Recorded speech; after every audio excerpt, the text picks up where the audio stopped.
నొప్పి లేని వాళ్ళందరినీ కూడా మనం మాట్లాడుకుంటే వాళ్ళందరూ ఫస్ట్ స్టేజ్‌లో ఉంది. ఎవ్వరికీ 100% పర్ఫెక్ట్ హెల్త్‌లో ఎవరము లేమండి.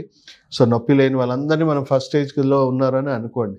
సెకండ్ స్టేజ్‌లో ఉన్న వాళ్ళని ఎలా గుర్తించాలి అంటే, ఓ కిలోమీటర్, 2 కిలోమీటర్‌లో వాక్ చేస్తుంటే మోకాల్లో లైట్‌గా స్టిఫ్‌నెస్ అనిపిస్తుంది. లైట్‌గా సోర్ ఫీలింగ్ వస్తుందంటే ఎంతో కొంత వీక్‌నెస్ అక్కడ డెవలప్ అయిందని అనుకోవాలి.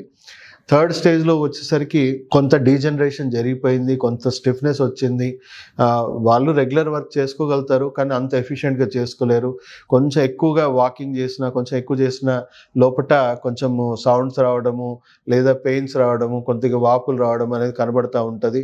సో, అలాగే కంటిన్యూ అక్కడి నుంచి చాలామంది కన్సర్న్ అవుతారు. అరే ఏంటి మోకాళ్ళు నాకు ఎందుకు నొప్పులొస్తున్నాయి? నేను మెట్లెక్కుతుంటే నాకెందుకు ఎక్కువగా ప్రెషర్ తీసుకోలేకపోతుందా మోకాళ్ళ నొప్పులు అనేది మనం ఆల్మోస్ట్ చూసుకుంటే డ్రై అయిపోయాయి. లూబ్రికేషన్స్ తగ్గిపోయాయి, లోపల ఆస్టియోఫైట్స్ ఫామ్ అయ్యాయి అనే విషయం మనకు అర్థమవుతుంది. కొద్దిగా మోకాళ్ళ నొప్పులు స్టార్ట్ అవుతాయి. కొంతమంది హెల్త్ కాన్షియస్ ఉన్న వాళ్ళు డాక్టర్ దగ్గరికి వెళ్ళిపోతారు.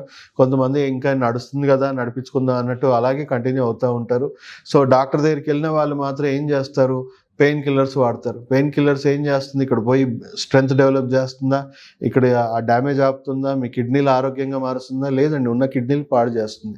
సో, ఇంకా ఫిల్టర్స్ పాడవుతాయి, ఇంకా గట్ హెల్త్ పాడవుతుంది. ఎందుకంటే విపరీతంగా గ్యాస్ ట్రబుల్ వస్తుంది ఆ కెమికల్స్కి, సైడ్ ఎఫెక్ట్స్కి. సో, కొంతమందికి మోకాళ్ళ నొప్పులు పూర్తిగా పాడవకముందే కిడ్నీలు కూడా పాడైపోతూ ఉన్నాయి.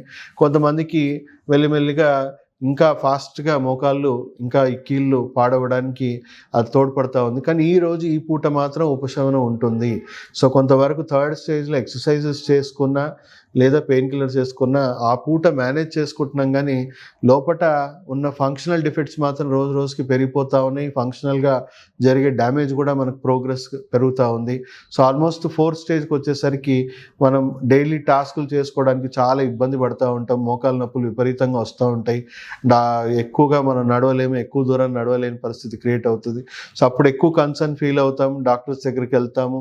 అప్పుడు కూడా ఫిజియోథెరపీ ద్వారా పెయిన్ మేనేజ్మెంట్ థెరపీస్ చేస్తూ ఉంటారు, లేదా పెయిన్ కిల్లర్స్ వాడుకుంటూ ఉంటారు. ఎందుకంటే డాక్టర్స్ మెంటల్గా ప్రిపేర్ అయ్యి ముందు నుంచే మీకు ప్రిపేర్ చేస్తారు. వాళ్ళ ప్రిపరేషన్తోనే చెప్తారు, ఇప్పుడే వద్దులే అమ్మా, ఇంకొంతకాలం ఆగుదాము, ఇంకా పూర్తిగా పాడైపోయాక ఇంకా మోకాలు మార్చేద్దాము అని ముందే మిమ్మల్ని మెంటల్గా ప్రిపేర్ చేసి సర్జరీకి మెంటల్గా ప్రిపేర్ చేస్తూ ఉంటారు. సో, ఆల్మోస్ట్ ఫోర్త్ స్టేజ్లో కొంతమంది తొందరపడి ఫోర్త్ స్టేజ్లోనే చేసేసుకుంటారు. కొంతమంది ఫిఫ్త్ స్టేజ్కి వచ్చేసి మోకాలు కొద్దిగా బాగా అరిగిపోయి నడవలేని పరిస్థితికి వచ్చాక సర్జరీ చేసుకోవాలి అని మెంటల్గా ప్రిపరేషన్ ముందు నుంచే అయిపోతూ ఉన్నారు.